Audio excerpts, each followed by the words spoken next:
Hey everybody, we have Kevin Ritchie, a friend of mine, owns Rockhouse Breweries in here today from Lexington, Kentucky. How you doing, Kevin? Pretty good.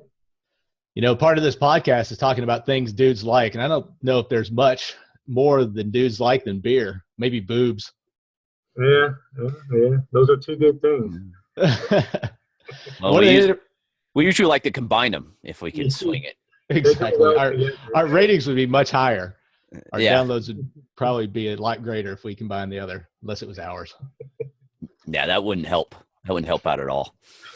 Anyhow, you remember a few months ago, I went to the Kentucky Industrial Hemp Association conference, and afterwards we went to Rock House Brewing here in Lexington, and Gary and I were looking for different guests and stuff like that. And one of the things I wanted to do is I wanted to get one of the brewers on from a local brewery in town because, it's something I'm interested in. It's something exploding all over the country. I'm sure just as much in Washington State as anywhere else. There's probably as many breweries as there are dispensaries. So, I mean, it's just a big deal out there. Oh, no, no, no. There's still way more breweries than dispensaries. Give it about 5 years. Yeah, exactly. 5 years. And so we've got a couple of big ones in town. We've got Kentucky Ale, which is now owned by Alltech, and we've got West Six and Country Boy. But after the conference, we went to Rock House, and I met Kevin. And I was like, well, we got to talking. And one of the interesting things is we're both in manufacturing. I'm a team leader at my plant. He's a project manager at his. So, and since we're looking for people that are basically our age and are doing other things in life, it was really interesting to hear Kevin opened up this brewery. So I was like, man, if there's not a person that hits our demographic better than Kevin, I don't know who it is. So again, thanks for coming on. Yeah, no problem. Let's talk about that. How did you get into beer brewing in the first place? Being an engineer, always think you can do everything, right? Got that mentality. You want to put your hands on it and do it yourself. So it's been over 20 years. I had a friend that said he brewed, and I was like, oh, really? I'd like to come check that out. And from there, it was all downhill. So, no uphills. I'm sure there was a lot of uphills in there too. Oh yeah. No, it's all good. So there's a huge learning curve, and just trying to improve the skill of crafting a wonderful beer, and spending time with friends while you're doing it was really that's the hobby part of it that really struck me was making a good beer and having your friends over drinking it with you. Yeah. And, it's kind of like how Gary and I approach this podcast. We've been friends for 20 plus years, and this is a great way for us to reconnect. And I think our friendship now is as strong as it's ever been due to this, and it's kind of turning into this business thing. So it's always nice. Well, yeah. Yeah. But you always kind of, you want to have friends in the business so that your partners, you have 2 or 3 partners? 3 partners. So is it the same people that you're inviting over early in your brewing days? It was not. So like I said, I've been brewing for over 20 years, and I joined the local homebrew club called Brewers of Central Kentucky about 5 or 10 years ago. And they do this competition called the Iron Mash. It's kind of like Iron Chef, but they provide all the ingredients. You show up one day with all your equipment, and you brew a beer to a certain style that they're looking for. And during the brewing process, you have some time that you can walk around and meet the other people. So and check out their systems, because everybody has different equipment and everybody hodgepodges things together. So walk around and just start talking to this guy, John, and said, hey, I'm kind of interested in doing a brewery. And he was like, yeah, me too. And by then we've had a few beers, so by the next week, it's a monthly meeting for the group. So by the next meeting, we kind of went back to each other and said, I was serious, even though we were drinking and doing that stuff. I was like, I was too. So we started working on a business plan and doing all that. Holy crap, the bank gave us some money, and the hobby is now a hobby on steroids. Now, a hobby with risk. How much does it cost to start a brewery? I've always wondered that because I've spent a lot of time in breweries over my life, small ones, microbreweries. I always wondered, what is the startup cost of something like that? So it definitely varies. It's highly capital intensive, but we're a 7-barrel system. So every time we brew about 200. It's over 200 gallons, but there's some losses and other stuff in the process. So we're brewing about 200 gallons at a time. And it depends on how many fermenters you get, yada, yada, yada. There's all a couple $100,000 just for the equipment. Let's just put it that way. And then it depends on your space that you have and how much fit up you have to do for, how you want to make it your place. So we had to put bathrooms in. We started with an empty warehouse, no plumbing, no electric, no heat. So we had to put all that stuff in. It was pretty capital intensive. Now, and for people who don't know, and do you guys have a website if they want to go on and kind of look at the property? Yep, it's rockhousebrewing.com. So if you guys want to go check that out, what's interesting about it is there's a good reason why it's called Rock House, because this was a quarry out in Lexington, wasn't it? Yeah, it was. We have 2 buildings on our location. One is the tap room that you're referring to there. It's about 1,000 square foot. It's pretty small, but it's a stone building. It was built in the 1920s, and we tried to keep as much of it original as we could. So the floors, and there's a nice old fireplace, 2-sided fireplace, which is really cool. Kept all that original, opened it up, left the ceiling open, didn't put drywall back on it. So we have that building. Uh-oh. Something went wrong. That's the Rock House. Yeah, and then our brewery is that metal warehouse behind, and we have 8,000 square foot back there. So, and then we have a lot of property outside we have a fire pit, and we can do all that. We have plenty of space for that. So we also do, we serve beer out of our brewery as well, where we actually brew the beer. Yeah, it's not a big space that you guys have for the actual tap room, but I've been there a few times now, and it's a nice cozy place to go and hang out. Yeah, it's small, and that was a concern, but we're allowed to overflow into the 8,000 square foot warehouse, and we have outside, patio space and all that as well. Actually that's pretty big too, probably about 3,000 square foot of patio space. So one of the things I thought was interesting that was different than most breweries I've been into town. I don't know if you did this just specially because it kind of tied in with the hemp industry this year, but when I went there, you had a really good hemp beer. Yeah. So we, part of our business plan was promoting and doing other stuff for local businesses, fundraising, whatever you want to call it. We definitely like our community that we're in, and we want to help support them as well. So we were approached by some people in the hemp industry and said, hey, would you guys be interested in doing a hemp beer? And we did a brown beer that we put hemp seeds in the mash, and it's called Uncle John's Brown. It's pretty tasty. It's getting a lot of good reviews on our Facebook and social media places. Yeah, I enjoyed it. Have you ever had a hemp beer, Gary? I don't know. I don't think so. If I did, I drank a bunch of them and I don't remember it. So, I don't know. It was, you called it a brown. It was a very, what I liked about it wasn't hoppy. I'm not like an IPA guy. I can't drink IPA. So I tend to move towards the darkers.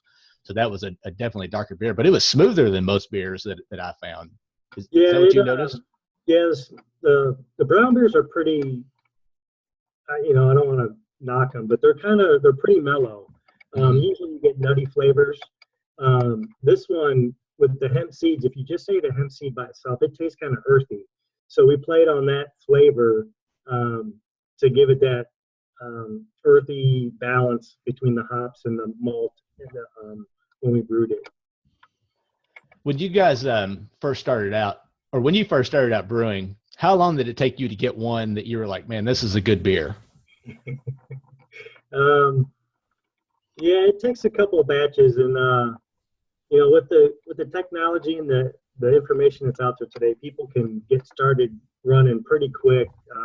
When I first started, it was still pretty in its infancy, and I don't even want to talk about the guys who started 20 years before me because they had some tough times with the malts that were not up to the quality standards that I got to deal with, brewing starting 20 years ago. So I was pretty fortunate in getting started when the time was pretty good with equipment and the materials. Well, I'm guessing though that you guys had, I mean, you just can't jump into microbrewing. I'm guessing there was a business plan. You already had some recipes. You had to have well, obviously you'd been brewing your own homebrew for a long time. Yeah, myself and the other guy too, John. Okay. I was going to say that you make it sound so easy. I'm all, man, that's opening up, a pretty major business in brewing alcohol, the licensing and the certifications and inspection. I can imagine it's quite intensive. The federal and the state and the city, there's lots of licensing you have to go through. It's a process too. That process is a minimum of 3 months. That's if you get everything right the first time you submit your stuff. I figured it would have been longer than that. And that's not including the time that you have to prepare. So it took us a couple months to get all the information together, submit it. It could take up to 6 months, to get all the licensing and you're officially approved to make alcohol legally in Kentucky. Now, did you already have the place and you were installing equipment, or was this pre-location? Yeah.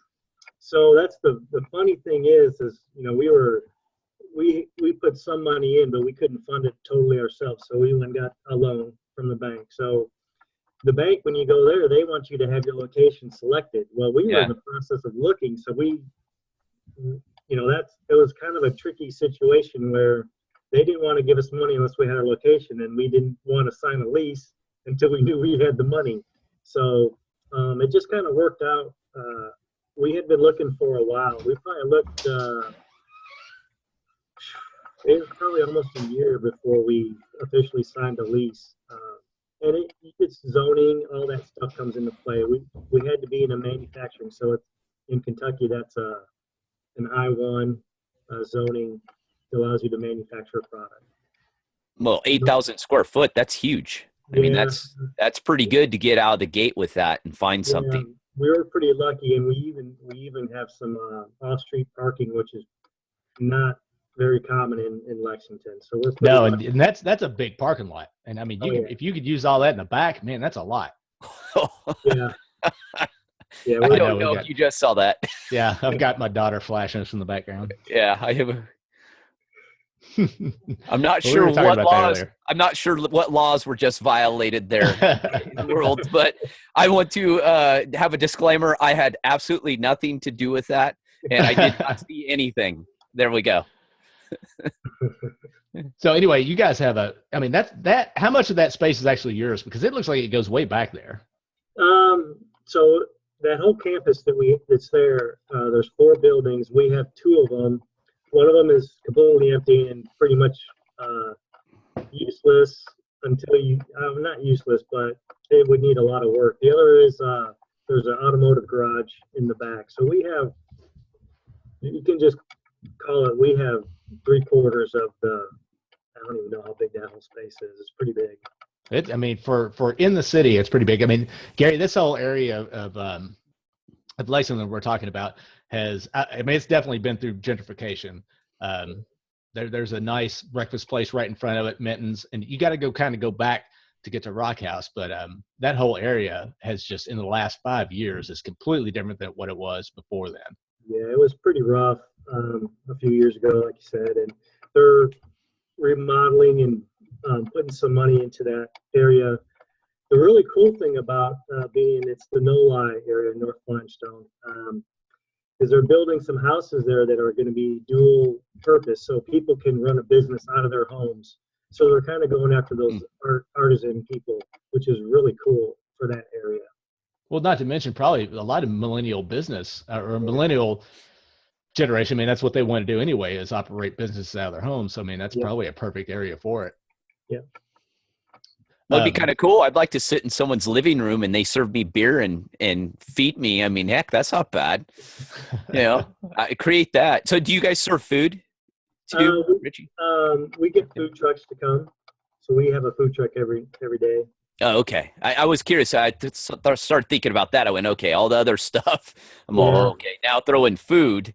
That's a whole other bunch of hoops to jump Well, through. that's another thing, you know, if it's not beer brewing that's super popular and licensed, and it's this last few years of food trucks everywhere you go. Mm-hmm. I mean, that is really a super, and for people like you, I mean, you kind of encourage, you bring these people in, don't you? I mean, on certain nights and it's going to increase your business by doing that. Oh yeah, some of those food trucks have a huge following, and they're turning into brick and mortar places, keeping their food trucks, but also they're that solid that they can afford to do a brick and mortar. Yeah, I know the first time I'd heard of Minton's was their food truck, and then we decided to go have their breakfast there, and it was excellent. I mean, when you come in the town, Gary, we're going to go to that part of town because it's okay. It is definitely kind of the hip place to be in town. So when you started this whole thing and you were looking for a place, what other places were you looking for? Or did this one just kind of pop up and you were like, man, this is it? This one, there was two things that this one just made it work was we had a off-street parking and this pretty big parking lot and room to grow. So a lot of the other breweries that are in town, they're pretty much landlocked and they have no parking, which it's unfortunate for them. They're making excellent products, but for them to grow, they're going to have to look elsewhere to expand. And there's nothing wrong with that. It's unfortunate for them that they have to get another space. So that means it's so unfortunate for you too, isn't it? Yeah. Yeah, but going back to licensing, now they have to go get that second location license, and they have to go through that whole process again. It's a tedious. It's a lot of work. So is there anywhere? Oh, go ahead. I'm sorry. Well, in getting a big space, obviously you probably got a decent deal on it too, because to jump out and go, hey, we're going to be successful no matter what, and we're going to fill this space up is pretty crazy. Yeah. So I'd imagine, because we talk, it's amazing. We've had a lot of entrepreneurs on, and it's always interesting to talk about that. Especially me, I do my stuff's all online primarily. I ship out of a location, but I don't own it. Right. And I've dealt with businesses that have locations, and people just don't understand a brick and mortar.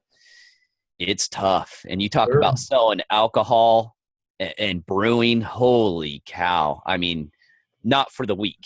It's one of those. And, so we could have signed a 1-year lease, but once you get your equipment set up and all that, you kind of want to be locked in for a little while. So we have a 5-year lease with 3 5-year options after that. So we could be locked in for 20 years, which is great. But it's a big, we're on the hook. We got to be successful to pay those bills. So did you guys already have a following, would you say? Or so when you grand opened, did you have buzz already and people waiting for you? Or was this purely cold, hey, we're just going to start this, we'll build it and they will come kind of thing? Or a little bit of both, okay. Being, in the local homebrew club, and you get to know a lot of people that are geeks about beer, and you get to know one another. And there's also competitions where you got to your beers and people, they judge and you get feedback on them, and that you get medals if your beers were judged to be medal worthy. So we had some recognition that way. Both John and I had entered our beers, and we won some competitions that way. So when you do these competitions, you said do you start the brewing process there, or you just bring your brew to those competitions? The Iron Mash is you brew that day. You show up with your equipment, and they give you the material. And you can have a quality beer by the end of the day. Well, I mean, you'll brew your beer that day, and then fermentation takes a couple weeks, and then you got to let it age a little bit in bottles. So before your beer is ready to be judged or drank, it's usually 4 weeks minimum. So yeah. But so how's that work? How's that work in a contest then? If you're there and you got to brew it, We brew it, then we take it home and do the fermentation, and that's an important part of the process because you have to control the temperature depending on the yeast you're using. There's a lot of variables in brewing, and that's why there's so many different beers. You have ingredients, you have process, and you have temperature, just everything. There's so many different things you can do. Water, so after your beer is finished, they give you a deadline when you have to turn it in. It's usually 6 weeks. Mostly they're ale competitions, and ales ferment quicker than lagers. Those are the two types of yeast. They do have lager competitions, but just for instance, for the sake of talking, so 6 weeks to 8 weeks is when you'll bring your bottle. You bottle it and take 2 or 3 of them, and judging happens at that point. So you guys got to the point now. Other competitions, you can brew at home. Like even for like the Kentucky State Fair, they have beer judging, and you brew your beer and you can submit them, and you get feedback and all that kind of stuff. And the other, like Louisville and Northern Kentucky, Cincinnati, all these places have homebrew clubs, and they have competitions. And when you enter the competitions, it costs money, so you're giving your beer and you're giving them money, but they're raising money for their club to do events and other stuff. So it's it's minimal cost. It's nothing to enter your beers and these things. Well, I mean, in those beer clubs too. I mean, you want as much participation in those as well. I mean, it's so that's definitely a good thing. Sorry. When you guys, so you go from a small homebrew type deal. What is it? Just a calculation, and since you're an engineer, it's just a calculation to say, all right, I'm making 5 gallons at home. I need to make X gallons in this giant thing. Is that just a calculation of how much you need, really? Well, that's where you start, and we're still. So we opened in December of 16, and sorry, my plug in here. Okay. And you do calculations to know what you want to make, but there's still the efficiency of the equipment that they can't tell you when you buy it. So we're still learning our equipment. We think we're producing a pretty decent beer right now, but there's still some things we're learning and we're hoping to improve on.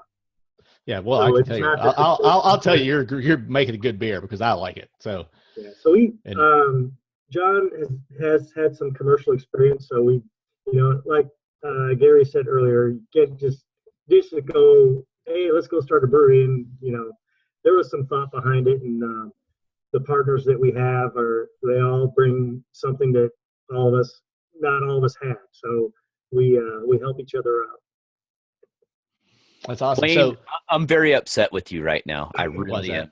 You should have started a brewery. I'm not happy. I told you that was a goal. That was a goal of mine at one point, but I've got to actually get the home brew down. I went to the, what's that place on Limestone that has the brew classes? Oh, Beerworks.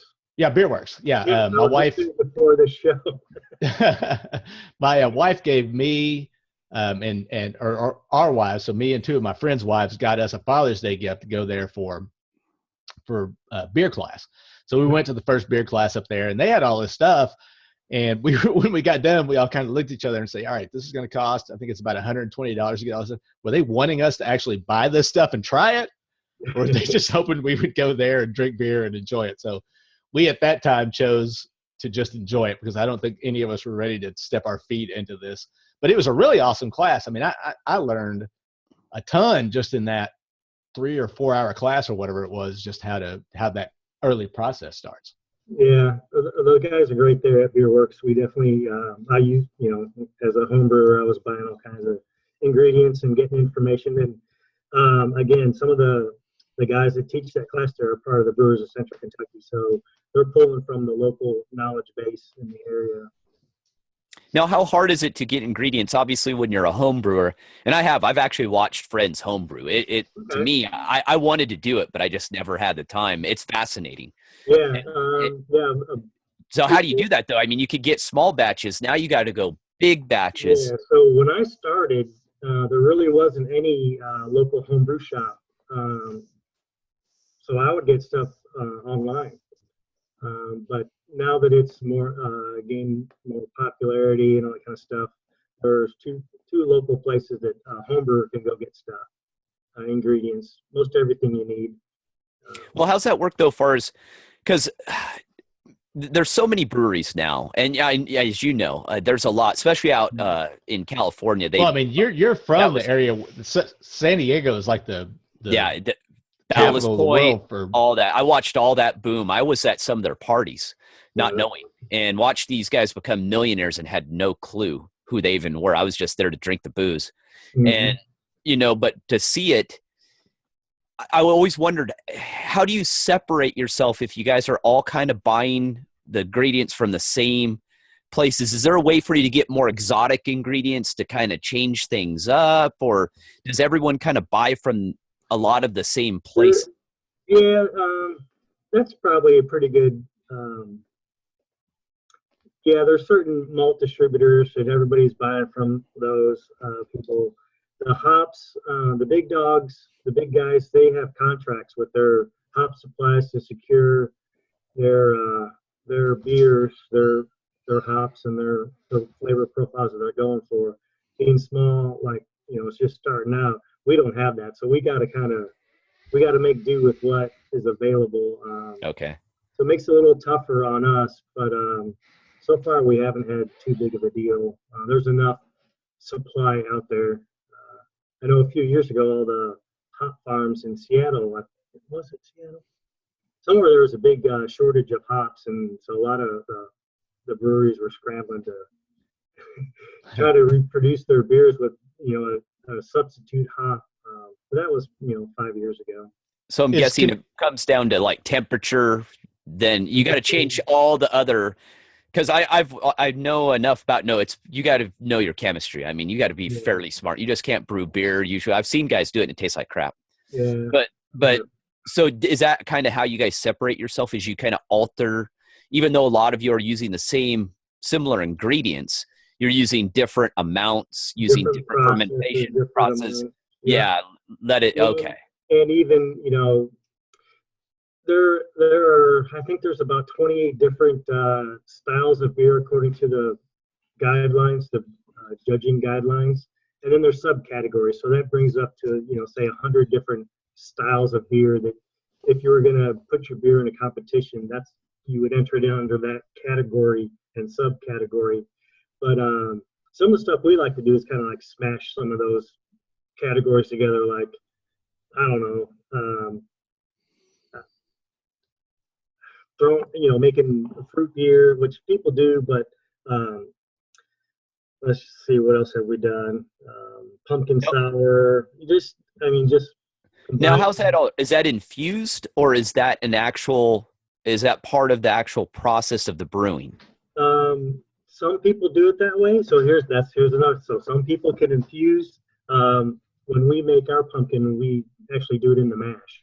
Oh, okay. So we're using pumpkin or squash, gives you the same flavors. A certain type of squash you could use in place of a pumpkin. Interesting. So when you brew your beer, and so you've got a beer brewed, how do you know what % of alcohol that beer is? Do you have to get it tested, or is it something that you just have to know through the process that that's what it's going to be? Yeah, so you can't have it tested, but there are calculations and another method that all people use, their specific gravity or Plato. But specific gravity, you're just measuring the amount of alcohol in the water. So when you first start out, you've converted your starches to sugars, and those sugars have a higher density than alcohol. So as you're fermenting, you're converting the sugars to alcohol, which reduces your density or your specific gravity. So you take the delta between that, and it's a little small calculation that you can get to your alcohol content. and it gets you close enough. So are the laws pretty strict on if you say it is X? I'm sure it is, being in a bourbon state. I'm sure that they are wanting to be pretty specific. If you say your beer is this percent, it has to be that percent. For microbreweries, they really judge on, we can't brew a beer over a certain percent, otherwise Okay. it's a different product. So as far as the taxes go, just trying to think of all this, you pay on based on the barrel. So it doesn't matter if you make a 4% beer or a 8% beer, you're paying on the barrel, you're paying on the volume, not the alcohol in that. Okay. So what is actually going to make it a 4% beer and 8% beer? What's going to get it to that level of percentage of alcohol? Yeah, so if you want to make a lighter beer, you don't use as much grain, malt. So you're brewing with less sugar, so you're going to have less alcohol. You make a bigger beer, you put a lot more grain in it, so your cost is higher. And that's why, like if you've been in a bar or a brew pub and they have their light pale beer and it's $4 versus their big heavy stout that's an 8%er that they want $7 for. It's more ingredients. It costs more to make that beer. That's interesting, because I've always wondered that, because you got the exact same company putting out 5 different beers, and I'm like, why the hell is that? Yeah. Belgian white $4 and the other one $7. So that definitely answered my question. I always wondered that too. That makes sense. Okay. Because like I said, I'm a dark beer guy, so I always end up spending the more money than my buddies who are all light beer drinkers. Yeah. You like to get a sandwich in your beer? Is that what it is? Exactly. I like to get my calories. I like dark beers. They don't like me so much, though. I get too down and I'm bloated and get a little gassy later on, and not good. Well, mine's just going to the bathroom frequently. I've hit that age now where I drink one beer. Last night I drank a beer before I went to bed, and man, I got up 5 times last night to go to the bathroom. So it's just that's why I'm drinking the bourbon. Late tonight I'm drinking the bourbon because I can hold on to that for a little while. So now I got a question. Since me and Chambers, we like this. We've been wearing skirts lately and drinking root beer. Yeah. I didn't even know about it. A friend's girlfriend introduced it to me like 3 months ago. It wasn't even that long ago. And I was like, how in the world do they brew this? It tastes just like root beer, and a really good root beer. And I was like, how do you get to that process? Yeah, I have to be honest with you, I've never done that. I'm amazed. All the colas we loved as kids is all beer now. Yeah. Mm-hmm. Yeah, the ginger beer. Yeah, ginger beers. Yeah. There's cherry cola beer. There's root beer. There's vanilla. When Coca-Cola makes a beer, I'm in trouble. Oh, they're addicting. They're total sugar bombs too, though, and they're. Yeah. So I think they're using extracts, sugar or vanilla flavoring or cherry flavoring. Okay. To get those flavor profiles. Well, I just wondered if they were brewing sugar per beer. Well, if they're brewing it first, or they were mixing it, getting a beer of some that mixes with. I'd really like to know the process, because I was like, how in the world can you brew this? So and there's so much sugar in it. Yeah, I've never done it, so I'm no expert. So hopefully anybody out there going to be listening to this, don't take my word for it. But I believe you would brew your beer and then you would add your flavor to it after it's done. That would make the most sense to me too. Yeah, that would make the most sense too. Flavor to what you like, how intense you want that root beer or that vanilla to come through. Oh, one's good, but two's too much. Oh yeah, you have 2 of those and you're hurting. I mean, there's got to be about. I'd like to see the calorie count in one of those. Yeah, it's like eating a cake if you have 2 of those. Yeah, I think it's like a syrup. The extract is like a syrup, so it's big, heavy that they're putting in there. Yeah. So back in the day, I was thinking about this before we came on. Kind of my microbrewery, where it started when I lived in DC back in, I guess it was 94. There was this big warehouse place in DC, and one of the first beers that I had there that was a microbrew was Sam Adams. Oh yeah. And yeah, I mean, it was right off when Sam Adams first opened up. I mean, it completely changed the way I thought about beer. Did you have a moment where, beer went from, like me, it was Little Kings and Little Millers to like Sam Adams, a good microbrew at the time? Yeah.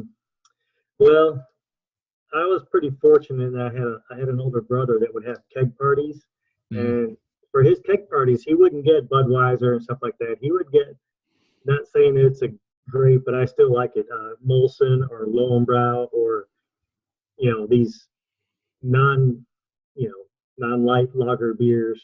Those are probably lagers, but they had a little more flavor. Do they still even have Lowenbrau? I haven't found one in a long time. They were brewed by Miller, I think, was doing it for a long time here in the States, but I still like them. But anyway, probably, definitely Samuel Adams and Sierra Nevada, definitely, and Dogfish. Those two companies back in the early on. That Sierra Nevada Pale Ale, as a home brewer, I tried to make that beer myself more times than any other beer. It's just an easy drinking beer.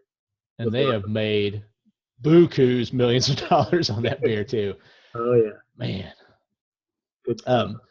The thing, I guess it must have been kind of the start because besides Sam Adams, they had this wall, and I mean, you see this kind of now with, you'll walk into a tap room now and they'll have 50 taps in there, but they had a wall and they had 110 different taps on the wall, and they would slide their ladder over and go up like 3 or 4 flights and then pour a beer and bring it down to you. And that was the first one of those that I've seen, but I thought, man, there is no way this can ever really take off, because I mean, you just have to be one place that can do that. But I'm amazed to see how it took over in the next 20 years, 20 plus years. Well, when you're young, though, too, remember, there was probably some microbreweries around, but I was going for the $2.99 Keystone Light 12-pack with $1, rebate on it.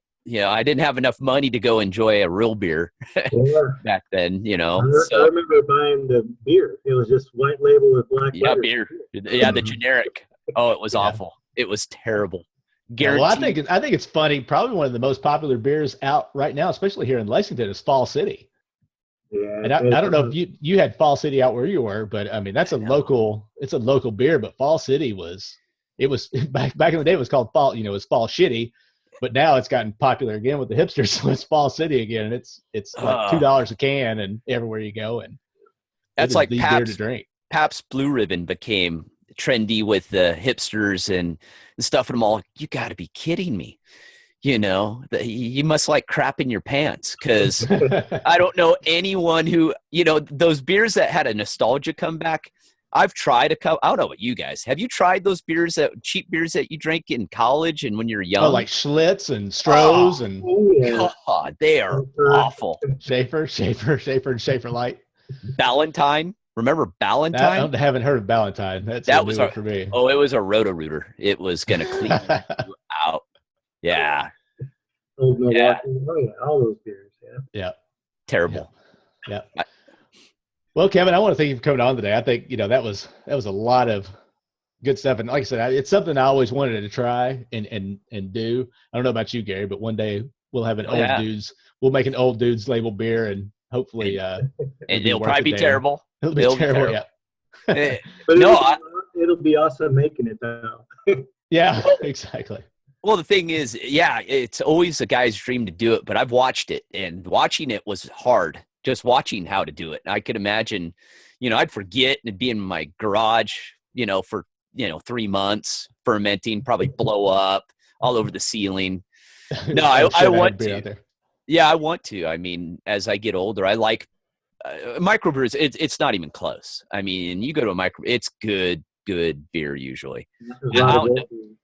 Well, yeah, and Green Flash was, I watched that kind of grow up. Very awesome too. I watched when they first started out in a little Mira Mesa, out in a little warehousing district in San Diego, and then they blew up. And it was similar to what you're talking about. The food truck would come over.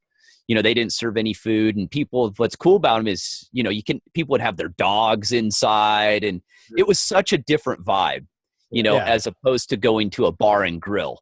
It was more relaxed, bands. It was cool. So, Man, so yeah. what you experienced, I don't know how, that was probably 10, 15 years ago, maybe. Lexington, Oof, yeah. kind of, we're still pretty not craft beer drinkers here yet. Only 4% of the market is craft beer, 4 to 5% in Kentucky. Really? Oh, So wow. yeah, there's still a huge educational, curve that California and Colorado and the whole West Coast, East Coast have all gone through that we're still working on here in Lexington and Kentucky. So you guys, have you guys produced it and have sold it to like a retail market, or you guys have been all in-house so far? Yeah, so we actually we're not producing enough volume to supply to bars or other liquor stores or whatever, but we do get our beer out there. So we've been at Beer Works, like you've been there. So we've had our beer there. We usually do it for anniversary, when they're doing a 5-year anniversary or whatever, or grand opening, or festivals and stuff like that. But right now we're trying to. Most of our sales are 99% of them are through our tap room. Okay, so no one could come in and buy like a 6-pack of bottles. We're not canning yet. We do have growlers. Growlers, yeah. Okay, yeah. But, we once we grow, the canning equipment is another huge capital investment. Probably about what we paid for our brewing equipment. So we'll get there hopefully. Well, and that changes too, because now you have an aging brew, and you got to figure out how it ages. So now you got to test it, how it's going to be on the shelf, and how it's going to work. It's complicated. Yeah. What tastes good in a brewery doesn't necessarily transcend to a shelf. That's true. And then there's also just even the labeling is a whole new animal. You got to have all the information on there. So you do probably have to go get it tested. We haven't even looked into it that deep yet. We're just not close enough to it yet. You have to have lot numbers, batch numbers. Yeah. Oh yeah. It's another animal. Yeah. Does anybody ask you like a wedding or something for a keg or anything like that? Oh yeah. We get those requests all the time. That's probably a good request to have. Oh yeah. If people want your beer, it's a good thing. So how many beers do you have right now on tap? We have 5 on tap right now. Okay. And is it all the way from pale ale to a porter kind of thing? Actually, to a stout. Actually, called 2 of them. So we have a pale ale, a porter, a stout, a red rye IPA, and then we have a cream ale. So quite a few. We just ran out of we had a barrel aged porter that was really good.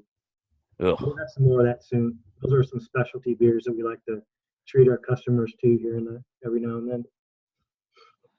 That's awesome. We got anything else, Gary? No, I just now I'm thirsty. Now I want to have a beer. I want to have beer now, so when I get out there, I know where we're going. Exactly. Yeah. Well, we're definitely going there when you get out here. Definitely look me up or let me know you're coming for sure. We will. We're going to make sure he's here through a Tuesday night, so Josh Hendricks can do his radio show and then meet us out there afterwards.